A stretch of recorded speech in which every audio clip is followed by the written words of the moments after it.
Um, Good afternoon, ladies and gentlemen. I also want to welcome the press for joining us for this engagement. It's a follow-up to what transpired last week. As we did see, we have been out there, had not had opportunity to engage some more. This morning, we held another joint opposition caucus meeting to further deliberate as the opposition on the going zone of last week and to moot out a way forward. And I'll share with you some of the issues that we have discussed and how we hope going forward things should happen. Number one, we want to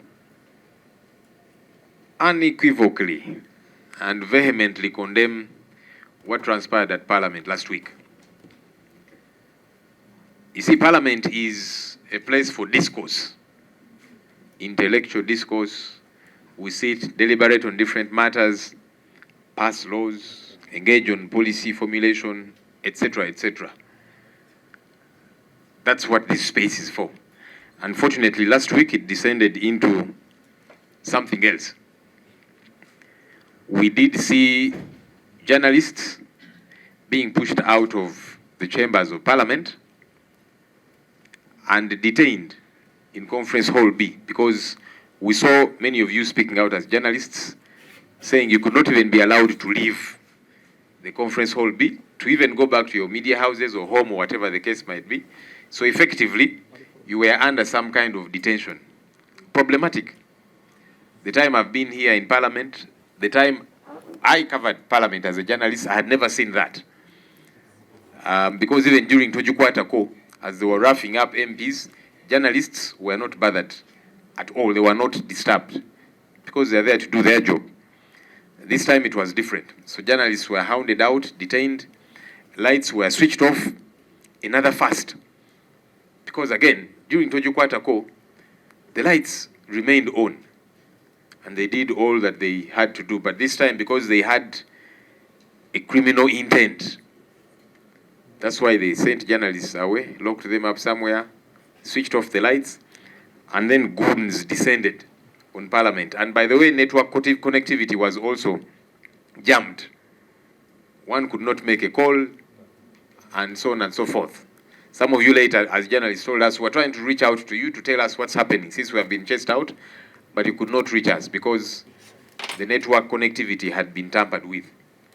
All clearly showing the criminal intent from the word go. So we condemn that raid on Parliament.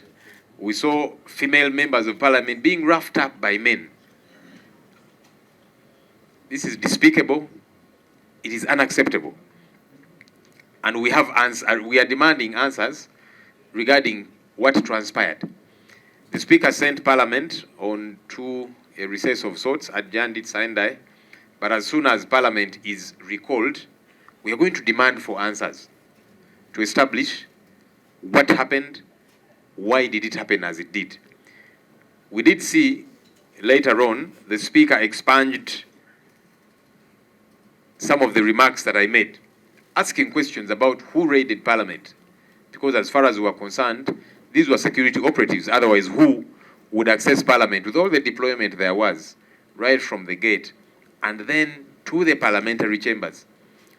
And the Speaker was saying the remarks I made were defamatory. And so she ordered that my remarks be expunged from the Hansard.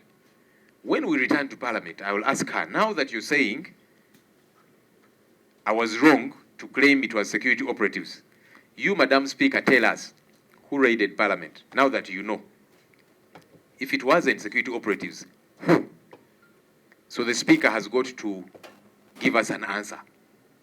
Because we did see at the tail end, she was thanking Ministry of Defense, Ministry of Internal Affairs for handling the situation at Parliament. So she has an idea. She knows who raided Parliament, and she has got to give us answers regarding this issue. The other answers we are seeking for, members of parliament were suspended for 3 sittings. All were opposition MPs.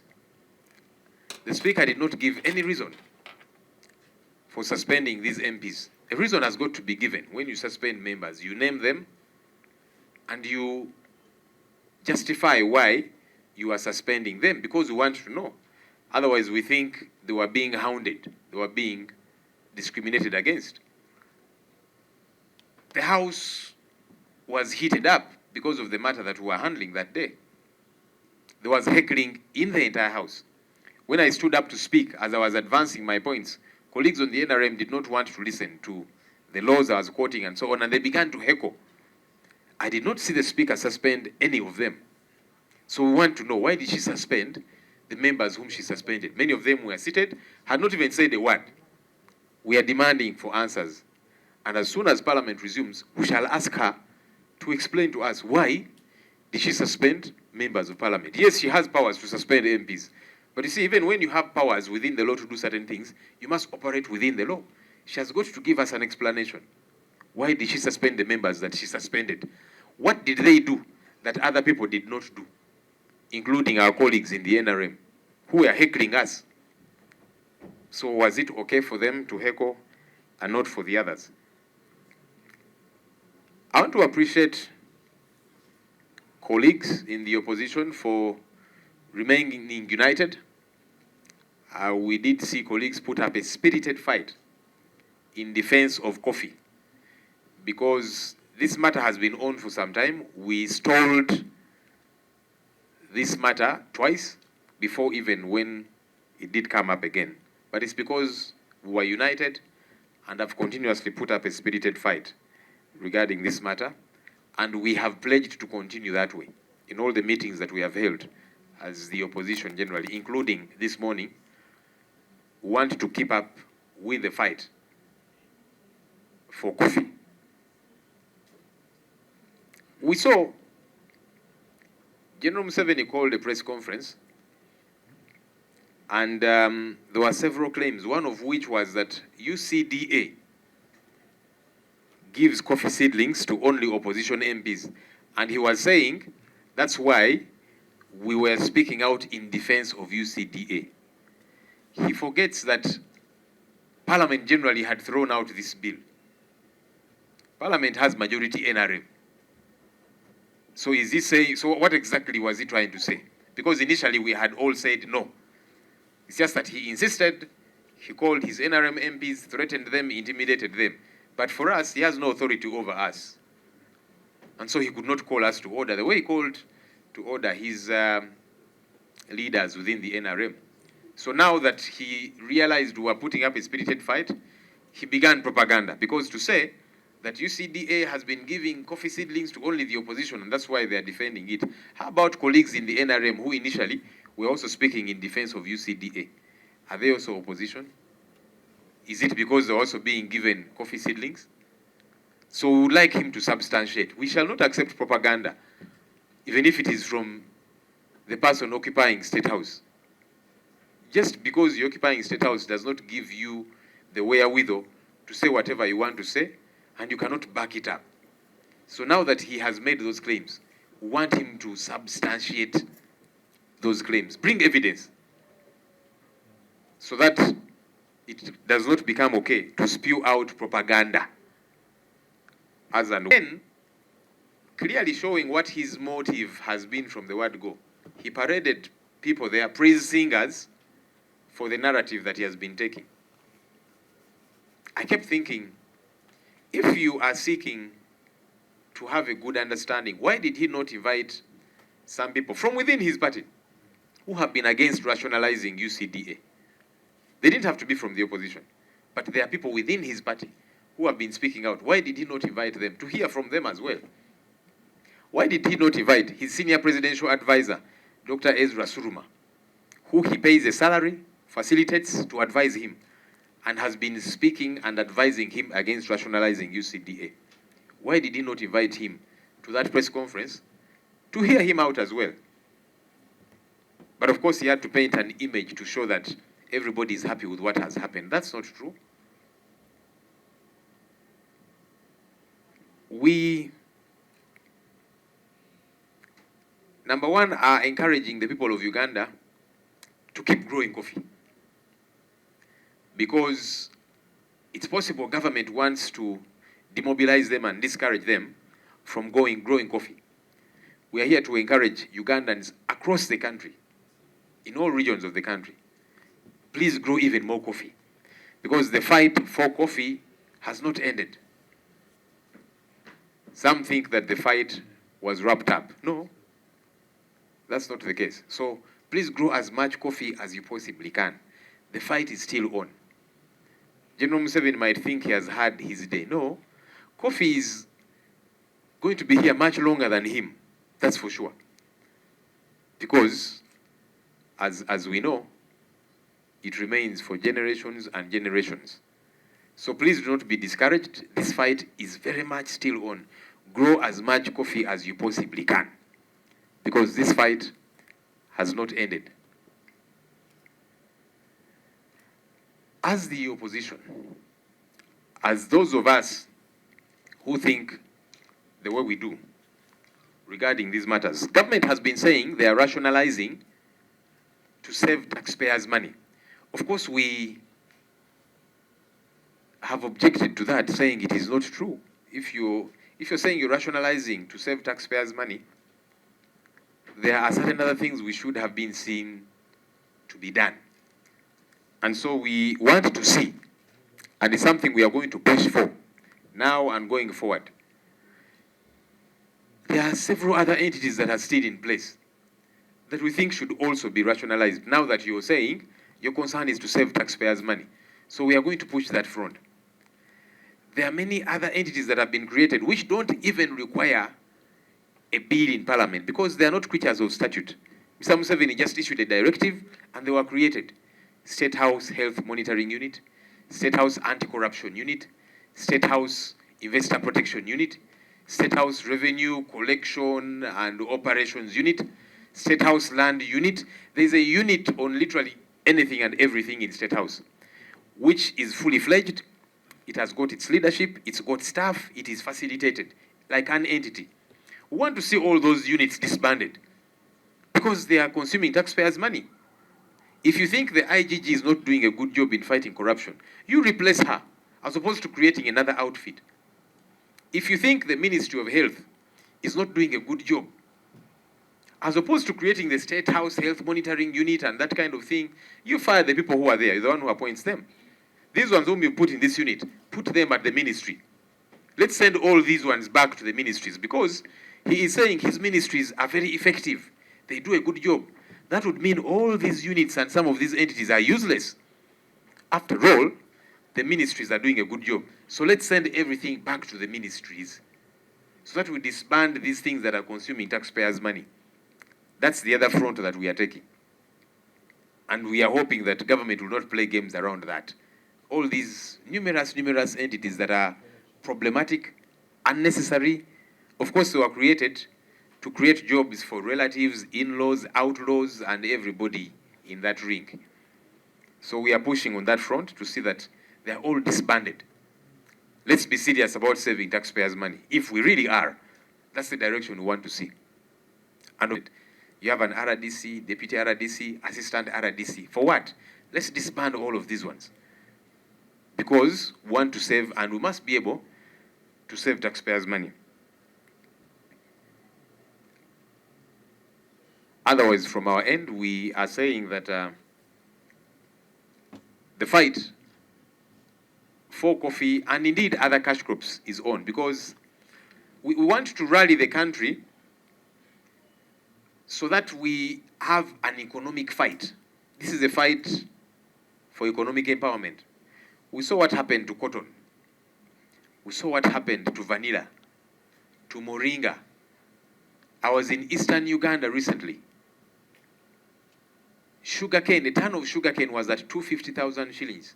It is now at 50,000 shillings. We want to see all those cash crops revived. And that's the economic war we are going for. And generally, seeing how public expenditure comes down.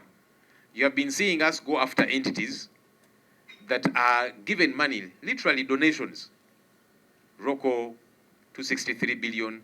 Atiak Sugar Factory, 553 billion.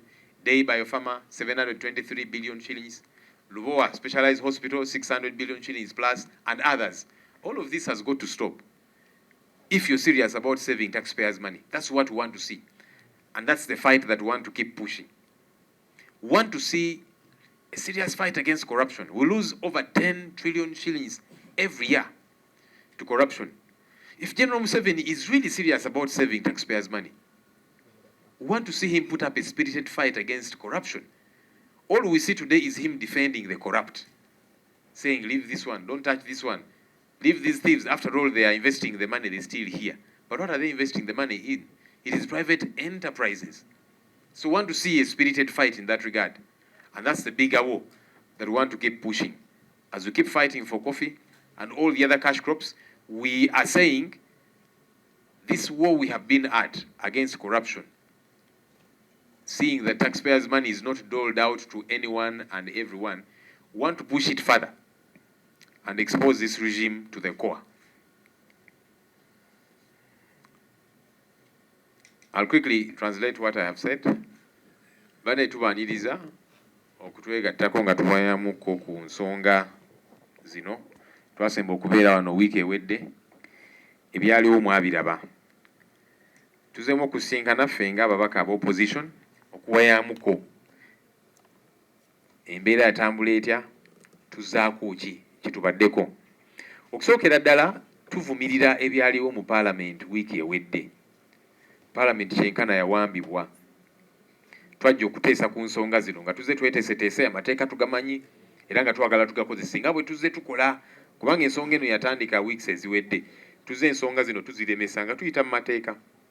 Bannaffe ne balaba nti tebajja tusobola ku nsonga ez'okuteesa n'ez'amateeka nga balaba tuzimanyi nnyo era tweteeseteese. Ne bagamba bajja kukola bukozi fujjo era nga bwe baakola. Mwalaba mwe bannamawulire mwagobebwa ne musibibwa mu conference hall B. Era nga bwe twabalaba mwogera nga mugamba nti abaffe kale mutuleke tuddeyo ku bitongole byaffe gye tukolera oba tuddeyo ewaka. Ne babagamba nedda tewali kufuluma, nammwe mwalinga abasibe. Amataala gaggyibwako. Effujjo lye tutalabanga nako kubanga ne mutogikwatako, mujjukira mutogikwatako weewaawo baakola effujjo lye baakola naye tebaalikola ku bannamawulire. Ne kati nammwe babakozeeko effujjo, tebajjaako masannyalaze mataala. Ne ku luno ne bakikola. Ekikulaga nti baali beeteeseteese okukola effujjo. Network ne bazijaaminga kubanga mwe kennyini mwatugamba bwe twabasinkana edda ng'amaze okubata ti abaffe tubadde tubakubira obusimu mutubuulire ki ekiri eyo ffe batugobyeyo naye nga temutufuna, nga network bataddewo obujjaama wano ku Parliament okulaba nti ne network bagisalako. Kuga kikulaga nti baali beeteeseteese okukola effujjo, okumenya amateeka era nga tebayinza kukakasa bannansi nti bino bye baali bakola ku mateeka gano baali babikola ku lwa bannansi. Twalaba effujjo eryakolebwa ku babaka abakyala ng'agasajja gazze ne gasitula ababaka abakyala ne gakwata wano ne gakwata wali gasikazi Gomesi naki mu Parliament. Ekyo tukivumirira era nga bwe tukomawo kubanga Speaker Parliament yagiwummuzaamu waddiramu okugiyita. Bwe tukomawo tunoonya kuddibwamu okuva eri Speaker ku byaliwo wiiki ewedde. Twamulaba nga bwe nali neemulugunya ku gayaaye ge baasindika aga security agaki okukola effujjo ku babaka, n'agamba nti nedda ebigambo ebyo Loopu bye yayogedde bikyamu, in fact tubisiimuuleko ku rekodi ya Parliament gye tuyita Hansard. Kaakati bwe tunadda era nja kuddamu mubuuzi tannawona nsonga eno, ayinza okulowooza nti ageziwadde nnyo nti leader of opposition byayogeddeko tubijjeko ku Hansard kibe nga kiwedde. Nedda tebinnaggwa era nja kuddamu ensonga zino nsanjule nga njagala mubuuza nyabo. Kakati tubuulire, bw'oba ogamba nti bye nayogera si bituufu, kati gwe tubuulire ekituufu. Abalumba Parliament be baani? Kuba kati otulaze nti obamanyi. Ogambye nti zibiŋŋambye nti aba security abaki, nti nedda si ba security. Kale kati gw'ogenda tubuulira baali baani? Twamulaba nga yeebaza Minister wa Defense wa Internal Affairs ku lw'omulimu gwe yagamba nti omulungi ennyo gwe baakola mu kukola effujjo ku babaka. So katwagala Speaker atunnyonnyole bano baali baani. ensonga eno tennaggwa. Suspending ababaka, yagoba ababaka okumala entuula 3. Ababaka bonna bya suspendinga nga ba opposition. Tewa nsonga yadde lwaki ababaka bano abasuspendinze. Yes, speaker etteeka limuwa obuyinza okususpendinga omubaka okumala entuula. Naye abalina okunnyonnyola nti kakati gwe nkususpendinze lwa nsonga eno n'eno. So that omuntu ayinza n'okuwakanya speaker. Kubanga kati tulina kye twatandise nti kakati nga tuyita mu mateeka ruling ya speaker tusobola okugiwakanya. Tuyimuka buyimusi ababaka 40 etugamba nti speaker ekyo kiragiro ky'owadde tukiwakanya era twakikolako omujjukira mwakiraba. So kakati abalina okutuwa ensonga nti gwe nkususpendinze ku lwa nsonga eno nga tuyinza okugamba nedda ekyo tukiwakanya kubanga parliament mwagiraba ebbugumu lyali lingi. Naye mu okwogera nga ntandise okwogera ku mateeka kiki gagamba naki bannaffe aba NRM olwokubanga bo tebakola research waabwe nga tebagala kuwuliriza mateeka nga batandika kuwogana ne mugamba nnyabo abantu abo abawogana nga ndi mu kwogera kye bakola kimenya amateeka. Lwaki bo teyabasuspendinga? Kubanga nabo bakola effujjo nga babawogana bwe bakola ki? Katwagala atunnyonnyole ababaka b'opposition be yasuspendinga nsonga ki? Ki kye bakola abalala kye bataakola aba NRM kye bataakola? Twagala speaker atunnyonnyole. Namulaba smiling awo ngalowooza biwedde nyabo tebinnaggwa. Twagala atuddemu ensonga zino kubanga tebinnaggwa. Ffe nga opposition njagala kwebaza ababaka bannange kubanga tuli bumu, tuli kitole bwe tuzze tutambula era kyovudde olaba etteeka lino twaliremesa emirundi 2 nga tuyita mateeka nga tweteeseteesi nga tukoze research. Bannaffe bo nga beteekateeka okuba eŋŋuumi na kife nga tusoma ebitabo nga tweteekateeka era kyovudde olaba baalaba nti tebajja tusobola nga tukoze research waffe bagaa kale katugome bannamawulire tuggyeko amataala tukole effujjo lyonna kubanga biri eby'obwongo nga bibasusseeko nga tebajja bisobola ne bagamba balina bo bye basobola era mwabiraba bye baakola ne babikola kumwe bannamawulire ne babikola ku ffe.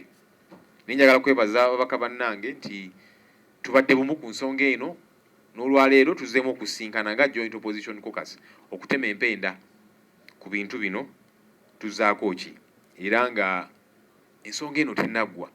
Bingi bye tulowoozaako amateeka mangi gamenyebwa nga gamenyebwa speaker n'abantu abalala bingi tuli mu kutunula mu mateeka n'okuwayamuko ne bannamateeka baffe tulabe tuzaako ki ku nsonga zino zonna zonna naye ng'ebyaddala tebinnaggwa. General Museveni yayita olukuŋŋaana olw'abannamawulire n'atandika okwogera awo ebyakalebule. Yagamba nti kakati ab'opposition ababaka UCD ebadde bawa nnyo seedlings endokwa kyovudde olaba bagiwolereza neŋŋamba yi musajja mukulu ono abadde wa yakazuukuka kubanga ensonga eno twali twagigoba ffenna nga Parliament esinga kubeera mu babaka be aba NRM lwakuba of course bo yamala n'abayita n'abatiisatiisa ensonga ne bagivaako naye ffe ne tulemerako. Kakati luli aba NRM abaali batwegasseko ku nsonga eno nabo ba opposition nabo baali bawolereza UCDA kubanga ezeebawa seedlings zino enda okuwa. Kyovudde olaba tumugamba nti kakati bw'oba ogamba nti ffe aba opposition ensonga eno tugiremeddeko olw'okubanga tuze tukifunamu nnyo leeta obujulizi. Tomala gwogera ku myaka gyo ssebo gye tuwa ekitiibwa kubanga yes tetukkaanya naye ku nsonga nnyingi naye emyaka gye tugiwa ekitiibwa ye ayinza okuba tayagala giwa kitiibwa emyaka gye naye ffe nga ffe emyaka egyo tugiwa ekitiibwa. Kakati tugamba ssebo ku myaka gyo toyinza kumala gwogera bintu bya kalebule leeta obujulizi kubanga watulumiriza obujulizi buliwa ng'ogamba nti kakati ffe ensonga eno tugiremeddeko kubanga tuze tugifunamu nnyo tuze tufuna endokwa mpitirivu naki leeta obujulizi obutebulinge otherwise tujja kukkiriza omale gwogera bintu kubanga oyagala kubyogera. N'ekirala kye twalaba ku yayita abantu nga bali awo balinga kwaya nga boogera nga ye bw'alowooza muzeeyi oli mutuufu ku kino kino oli mutuufu gwasinga gwe wakabye ennyo neŋŋamba sooka oleke bw'oba oli serious okuwuliriza abantu abalina endowooza endala ne mu kibiina kye kya NRM mwebali lwaki tewabayita kubanga mwebali Lwaki teyayita senior presidential advisor we Dr. Ezra Suluma gwasasula omusaala omulungi buli mwezi gwa facilitating obulungi azaamu advising ku nsonga eno n'amugamba muzeeyi ensonga ye Mwanyi giveeko. Lwaki teyamuyita nawulira endowooza ye naye yayita bano nga bali awo bonna balinga kakwaya. Ffe ng'aba opposition ebimu ku ebyo bye tuzzaako namba emu twagala okulaba nga ebitongole ebirala ebyasigaddeyo nabyo bizibweyo ku zi ministry zaabyo. Kubanga General Museveni ne gavumenti bagamba nti ministries zikola bulungi era nga zijja kusobola obuvunaanyizibwa buno. Kyovudde olaba entities zino ziddizibwayo bazizizaayo. Katugamba ne zino endala nazo tuzizeeyo. Waliwo n'endala nga tezeetaaga na kuyita mu parliament wano nga ye yazitondawo ye nga ye. Oyina State House Anti-Corruption Unity, State House Health Monitoring Unity, State House Investor Protection Unity, State House Land Unity, State House Revenue Collection and Operations Unity. Mu State House yateekawo ebitongole bingi unit ku kino ku kiri ate nga byonna birina ministries mwe zigwa. Kati twagala okulaba ng'ebyo byonna abiggalawo biddeyo mu ministries bw'aba ali serious ku nsonga ey'okutaasa ssente y'omuwoomusolo. Kubanga oba ogamba nti IGG okulwanyisa enguzi ku mulemye mu kifo ky'okutondawo ekitongole ekipya IGG mugobe gw'omuwa omulimu mugobe ne bakola nabo oteekewo abolowooza tebajja kukola omulimu mu kifo ky'okuteekawo ekitongole ekipya.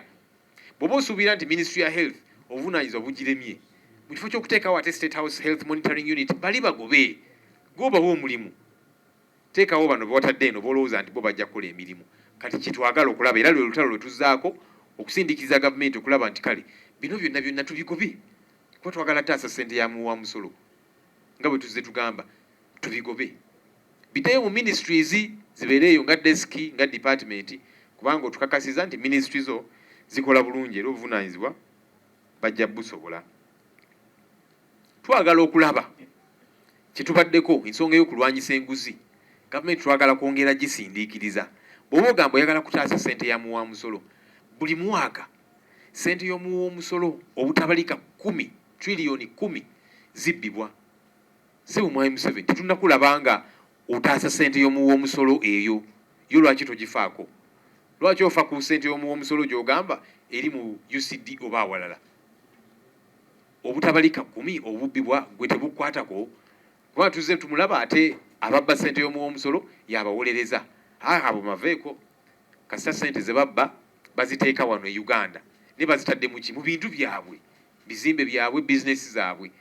Kati twagala gavumenti gy'okungera ogiteekako akazito ssente ezo twagala zitaasibwe kuba obutabalika 10 busobola okukola ebintu biyitirivu. Zino ssente muze mutulaba nga tugenda atyaka obuwumbi 553 Day Biopharma bano bagamba nti bagenda kukola vaccine eza COVID eza kino eddagala yabawa obuwumbi 723 Roko obuwumbi 263 Lubowa Hospital obuwumbi 600 n'abalala. Kati ebyo byonna twagala bikome kubanga ssente y'omuwa omusolo erina okutaasibwa. Awo bw'okulaba oti obeera serious ku nsonga ey'okutaasa ssente y'omuwa omusolo otherwise obeera mu kuwuddiisa bannansi. Bano ba RDC abayitirivu kati olina ne ba assistant RDC olina ba presidential advisor bameka buli kiseera baleetawo zi districts empya constituencies. Ebyo byonna twagala bikome kutuba nga tuli serious ku nsonga ey'okutaasa ssente y'omuwa omusolo. Naye ng'ekyenkiza ennyo ffe ng'ababaka ku ludda luno twagala okukubiriza bannansi banaye mweyongere okulima emmwanyi mu bitundu by'eggwanga byonna eby'enjawulo. Temupowa temupondooka. Muyinza okuba kati mwaweddemu amaanyi nedda temuggwamu maanyi. Luno olutalo terunaggwa era nga twagala duleeta eyo gye muli nga bannansi. Emmwanyi mweyongerere ddala okugirima mugibatamye kubanga emmwanyi yegenda nakuwangaala nnyo n'okusinga Mwami Museveni. Yo terina gyeraga. Tweyongerere ddala okugirima tetuggwamu maanyi ate nga bwe tujjaeyo gye muli twagala n'ensonga zino endala eza pamba vanira moringa ebikajjo. Juzi nabadde ekamuli eyo ebusoga ttaani y'ebikajjo yali ku 25,000 wetwogerera kati eri ku 5,000. Abalima ebikajjo tebakyategeera na lwaki babirima. Kati ensonga ezo zonna twagala okuziteeka ku mwanjo twagala okuzisosowaza. Luno olutalo olw'ebyenfuna luddiremu ddala amaanyi mu buli ngeri yonna. Mwebale nnyo.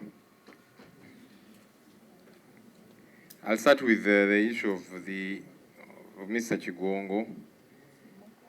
I think somebody else also raised it omukiise w'aba boda. Naffe no tuli baki kuba abantu betukiikirira mulimu aba boda mulimu aba buli kika.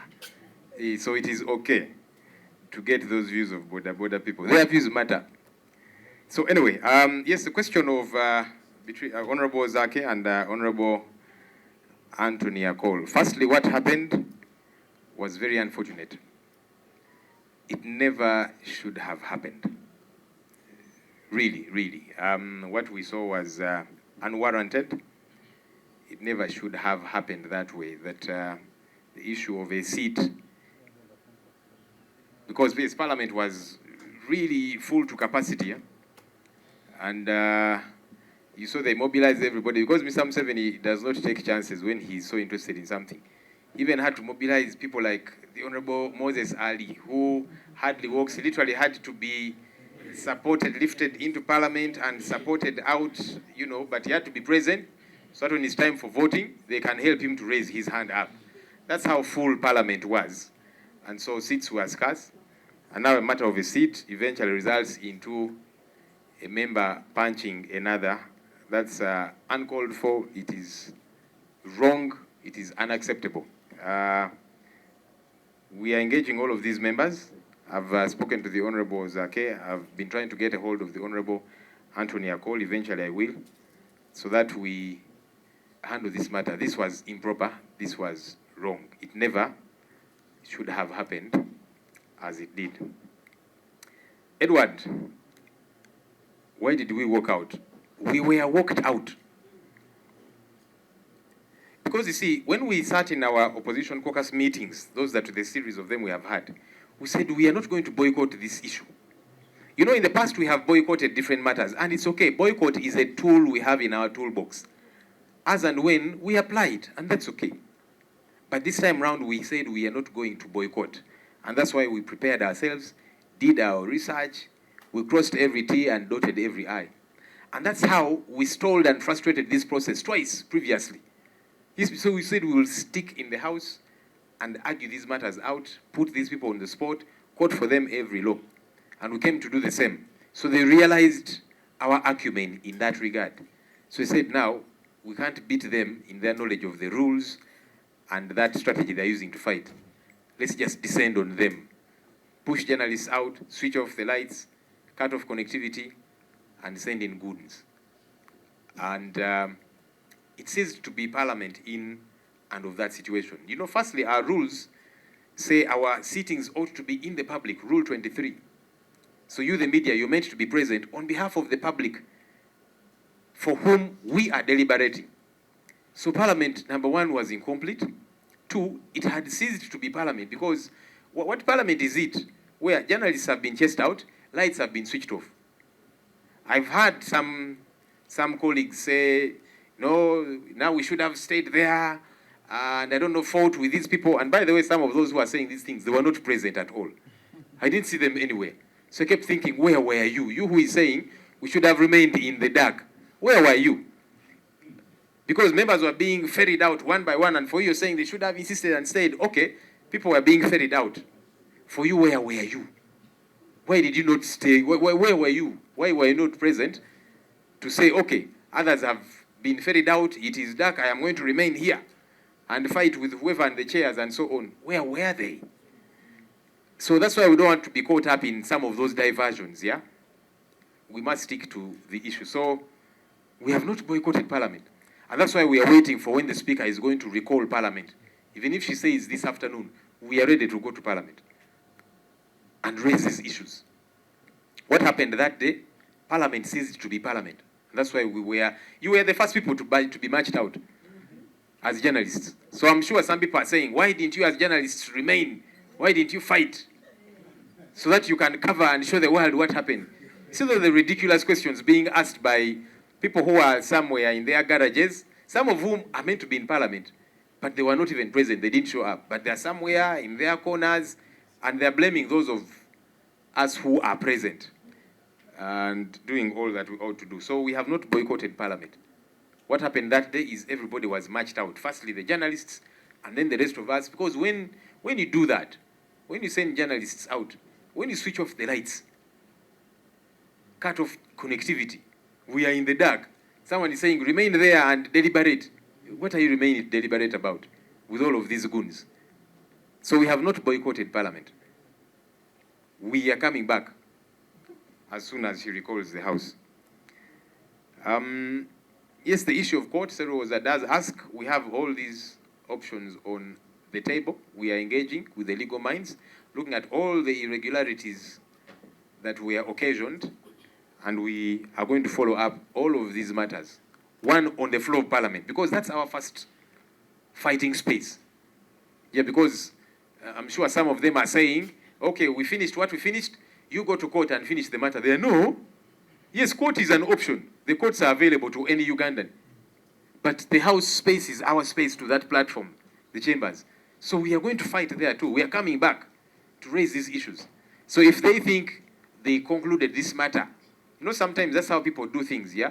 Somebody commits an illegality on you. It's like somebody comes and grabs your land and says, you go to court. So they did all the illegalities they did, and I'm sure they are saying, the only option you have is going to court. No, court is one of the options.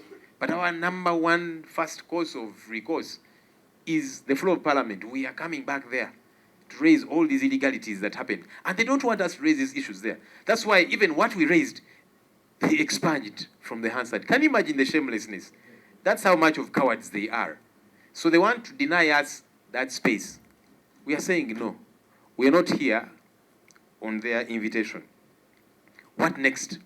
Like I've said, we have declared an economic war on behalf of the people of Uganda. And we are taking this war to the people. We're going to connect with them in various ways to awaken them up, get them involved in this fight. As we continue to pursue these matters on the floor of Parliament and elsewhere, we are connecting with the people to say, this is your war as much as it is our war. And as we connect with the people, we are also telling them, look, these people think that the battle was with we opposition MPs, and so they could do what they did, chase journalists out, put off the lights, and then raid and grab us and that kind of thing. But the people of Uganda are the biggest stakeholders in this matter. And so we are going to them to say, by the way, you have a few months to fight back. These people have taken away your coffee. In a couple of months, you have got an opportunity to determine whether or not they should continue to wield the power to take away anything and everything that they want, including power. And so we are taking that to the people as well, to help them realize that they are still part of this war in every sense. They might not have a chance to come to the chambers and that kind of thing, but the power is very much within their hands. And as NRM people are coming there to you, because the election season has started, please put them to them these matters of coffee. They are your enemies. And so we are coming to connect with you in this fight, to show you who your enemies are, your real enemies, and also tell you you have an opportunity to send them away once and for all. And that's why we are saying the fight is still on. So that's the next step that we are taking. I think generally the questions were around that. Ensonga ey'ababaka Francis Akene, Honorable Anthony Akol, ekyaliwo kikyamu kyennyamiza tekyalibadde nawo. Waawo Parliament yali ejjudde nnyo, kubanga buli wetubeerawo ffenna Parliament ekubako nga bantu balina nawakutuula, abamu ne beerera n'ebirala bwe bityo. Ate ku olwo bamobilizingira ddala, nalaba n'abantu bendudde ebbanga eriwerera ddala bambi nga sibalabako, kati ngo Honorable Moses Ali. Kubanga Mwami Museveni yalinga ensonga eno agiremeddeko nnyo, agyagala nnyo, n'agamba buli omu alina okugenda mu House. Ne Moses Ali musajja wattu mulwadde, bamusitula busituzi ne bamuleeta mu Parliament, baga alina okubeeramu, wakiri time y'okulonda bw'etuuka bamuyamba okuwanika omukono gwe. So kyekyali mu Parliament ng'ekubyeko ejjudde nnyo. Kakati ensonga y'entebe n'ereeta obuzibu, ate ne kituuka nti kakati oli n'asalawo akube munnaagakonde ku lw'entebe. So ensonga eno ey'ababaka bannaffe ekyaliwo kikyamu. era nga tukivumirira. Oba oli awo bombi baali bakikwasaganyiza mu ngeri endala netatuuka kuba munno gakonde mu hausi mu palamenti olw'entebe. So ensonga eno tugigoberera okulaba nti tugigonjoola. Bano babaka bannaffe kino tekirina kubeerawo era nga tetwagala kulaba kintu bwe kityo okuddawo okubeerawo. Edward abuuziza nti lwaki twafuluma. Tetwafuluma bufulumi, twafulumizibwa. Ate ng'abantu abasooka okufulumizibwa baali mwe bannamawulire, babagobamu mu kyembazi ne babatwala mu conference hall B ne babasibira eyo nga temusobola na kufuluma. Kuba baali bazze nga bazze bamazeeko okukola effujjo. Ffe twali tuzze twetegese amateeka tugasome, tukoze research yaffe. Kyovudula twabalemesa emirundi ebiri ku mateeka gano nga tuyita mu mateeka. So bagenda okulaba nti abantu bano tujja basobola ku nsonga ez'obwongo. Ffe katukole bukozi fujjo. Bagobye bannamawulire bagjeeko amataala. Network, internet connectivity yonna network y'amasimu ne bagisalako bateekawo bujjama wano. Ne basindika kanyama ne gatandika okubeba omu ku omu. So tetwafuluma bufulumi, twafulumizibwa. Ate nga nina bempulidde eyo abamu nababaka nga bagamba nedda twalisigaddewo awo mu nzikiza ne tufungiza ne tulwana. Ababyogerera ebyo nno nga babaka tebaaliwo naye bali eyo ku busimu bwabwe bawoza nedda mwalisigaddewo. Yes, bannamawulire babagobye bajeeko amataala naki naye mwalisigaddemu omwo oba mulwane. Twali tetuzze kulwana kigogumbya, twali tuzze kulwana na buwongo bwaffe nga tweteeseteese obulungi. Naye bannaffe abamu abawoza nti lwaki temwasigalawo ne mulwana mu nzikiza tebaalabikako nga tetubalaba. Kubanga bw'oba ogamba nti kale mwe mufulumye baba bafulumiza ku mpaka naki, kati gwe lwaki tewajja n'olemerako n'olwana mu nzikiza eyo. So abantu bwe bati twagala batumalire nnyo biseera kutujja ku mulamwa kubanga bo babeerangayo. Naye ffe tetudda boycottingako parliament. Ekyaliwo ku olwo baatufulumya olw'ebyo byonna ebyakolebwa. Naye parliament sipiika ne bwagiyita leero olw'eggulu weetuli tugenda giyingira tuddemu okuraisinga ensonga zino. Wewaawo yes okuboycottinga parliament tuze tukikola era olumu tukikozesa ng'ekimu ku bukodyo bwe tulina. Naye ku luno twatuulanga opposition caucus ne tugamba tetugenda tuboycottinga, tujja kubeerawo paka batufulumye ku mpaka oba baagala. Naye tugamba tetugenda kwefulumya nti boycotting, nedda. Twagamba tujja kulemerawo tuteese tujje amateeka gonna, tetugenda kufuluma, tujja kufulumizibwa ku mpaka waakiri era kye baakola.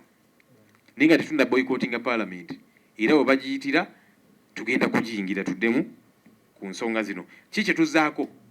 Tuzzaako lutalo olw'ebyenfuna kye tuyise economic war era nga tukitwala mu bannansi. Yes, nga bwe tulwana ku parliament kubanga ensonga zino era zirina okudda ku parliament. Naye tugamba nti kaakati tudde eri bannayuganda kubanga luno olutalo si just lwaffe ababaka, luno olutalo lwa bannansi era nga tubagamba muveeyo mwetabe mu lutalo luno. Bayinza okulowooza nti babawangudde, nedda tebannabawangula. In fact nga bannansi mulina ne opportunity mu myezi egitali gyawala nnyo okulwanyisa bano abatutte emmwanyi yammwe kubanga bagezaako gitwala. Bakoze step namba emu era bakyalwanira ddala okugitwalira ddala. Kati bagitutte ku minisitule oba oli awo olunaavaawo bagikwasa oba pineti oba bagikwasa ani. Tukyalina oba lwabwogo mukoddomi we n'abalala. Tukyalina opportunity nga bannansi abantu bano okubagobera ddala kubanga laba kye bakola pamba, vanira, moringa, ebikajjo kye baagala okukola n'emmwanyi. So nga tugamba tugenda kukwatagana ne bannansi okulaba nti olutalo luno tululwanira ddala. So mu bannansi mu myezi egitali gyawala mulina chance akalulu kasembedde. Bano abababbako ebyammwe bazze babba buli kimu kati n'emmwanyi bagitwala. Mulina opportunity okubafuumuulira ddala. Kye tuzaako okulaba nti tukwatagana ne bannansi okufuumuula ababbi bano kubanga bayinza okulowooza nti mu parliament bajja tusobola tuli batono bajja kuba bannamawulire bajjeko amataala bakole effujjo. Naye bannansi gye bali eyo bayitirivu. ensonga ya kooti weewaawo tulina options nyingi neya kooti nayo tugyogerako ne bannamateeka baffe ne bannamateeka bannaffe naye nga options zonna weeziri ku mmeeza kuba tuwulira nti bannaffe bali bo bagamba nti kale twakoze bye twakoze kati mugende mu kooti tugamba temutusindika mu kooti yokka yes option eyo weeri naye ne ku fulo ya paalamenti tukomawo ku nsonga zino kuba kye baagala okukola nti kale ffe twakoze kye twakoze mugende mu kooti kooti yes bwe tusalawo okugendayo tujja kugendayo naye tugamba nti ne ku fulo ya paalamenti temugenda tugobayo temugenda tulemesa kwogera bye twagala kwogeraawo era olaba balwana nnyo okulaba nti ensonga zino tezivaayo ku fulo ya paalamenti kyovudde olaba sipiika ne byennayogera kyagamba ebyo byonna byonna Ssenyonyi byayogedde mubisiimuule ku hansard biveeko bigenda kukomawo ku hansard kati olaba nti baswadde nnyo okutuuka ku leve eyo kyovudde olaba bagamba nti mugende bugenzi mu kooti wano byawedde ne wano tebinnaggwa ensonga zino tugenda kuzikumyawo nga twagala okuddamu ku raisinga issues zino so yes options zonna tuziyina ku mmeeza mwebale nnyo bassebo ne bannyabo